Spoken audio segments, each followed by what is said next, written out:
दोस्तों, हम हर हफ्ते आपके लिए एक नई और डरावनी कहानी लेकर आते हैं जो आपके रोंगटे खड़े कर देगी। अगर आपको हमारी कहानियां पसंद आ रही हैं, तो हमारे चैनल एसकेएम प्रोडक्शन को सब्सक्राइब करें और लेटेस्ट कहानियों की नोटिफिकेशन के लिए बेल आइकन दबाना ना भूलें। राधिका एक छोटे से शहर रुद्रपुर में अपने पालतू बिल्ली मिनी के साथ रहती थी। वो मूल रूप से हिमाचल के एक पहाड़ी गांव से थी, लेकिन अपने परिवार की आर्थिक मदद करने के लिए वो रुद्रपुर आ गई थी। राधिका की प्रकृति बहुत कोमल और प्यारी थी। वो एक पुरानी किताबों और खिलौनों की दुकान में काम करती थी। उसे पुराने और अनोखे खिलौनों से बहुत लगाव था, खासकर लकड़ी के बने छोटे छोटे पुतलों से। उसकी दुकान में तरह तरह के खिलौने आते थे और वो अक्सर अपने लिए कुछ खास खिलौने कम दामों में खरीद लेती थी। एक दिन उसकी दुकान में एक अनोखा लकड़ी का पुतला आया। ये पुतला एक छोटे से बच्चे जैसा था, जिसके चेहरे पर एक अजीब सी मुस्कान थी। उसका रंग गहरा नीला था और उसकी आंखें चमकदार हरी थीं, जो देखने में बहुत आकर्षक लगती थीं।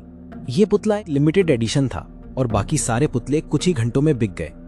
राधिका ने पहले से ही अपने लिए एक पुतला अलग रख लिया था। उसने उसे नीलम नाम दिया क्योंकि उसका रंग नीले रत्न जैसा था।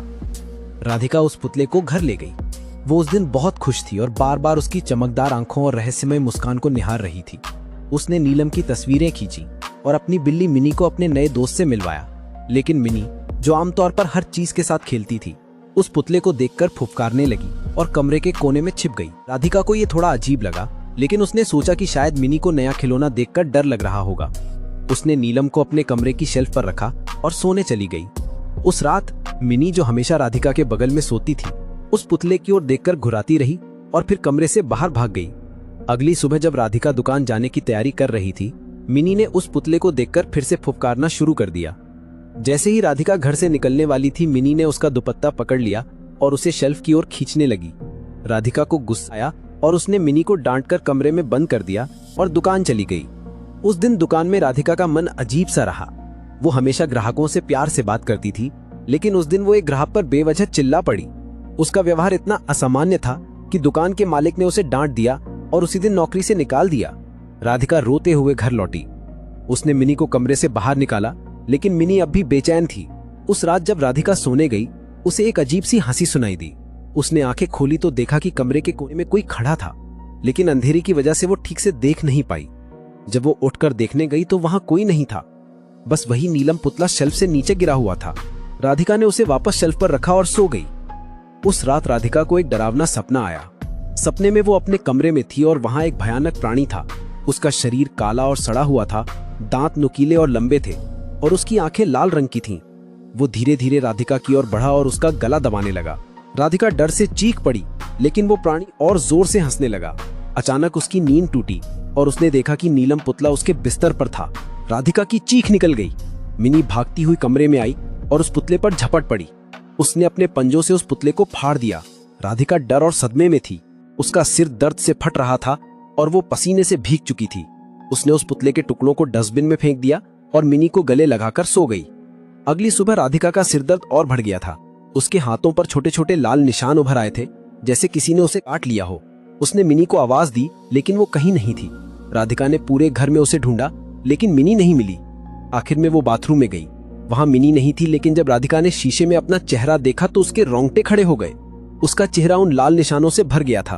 तभी उसे शीशे में अपने कंधे के पीछे कुछ दिखा, वही भयानक प्राणी जैसा कुछ जो उसके सपने में था। वो जोर जोर से हंस रहा था। राधिका ने पीछे मुड़कर देखा तो वहां वो प्राणी नहीं, बल्कि नीलम पुतला शेल्फ पर रखा हुआ था। राधिका हैरान थी। उस पुतले को तो मिनी ने फाड़ दिया था। अब उसकी मुस्कान पहले जैसी मासूम नहीं थी, वो एक भयानक हंसी में बदल चुकी थी। राधिका डर गई और मिनी को ढूंढने बाहर भागी, लेकिन मिनी कहीं नहीं मिली। जब वो घर लौटी तो उसके होश उड़ गए। वो नीलम पुतला अब किचन में मेज पर था। उसके हाथ और मुंह पर खून लगा था। राधिका ने डरते हुए मेज के नीचे देखा तो वहां मिनी की लाश पड़ी थी। उसका शरीर बुरी तरह नोचा गया था और खून बह रहा था। राधिका को अब यकीन हो गया था कि यह पुतला कोई साधारण खिलौना नहीं। उसने इंटरनेट पर सर्च किया और जाना कि नीलम जैसे पुतलों के बारे में कई डरावनी खबरें थी। कई लोगों ने बताया कि ये पुतले शापित थे। लोगों की नौकरियां चली गई, वे बीमार पड़ गए या उनके प्रियजनों की मृत्यु हो गई।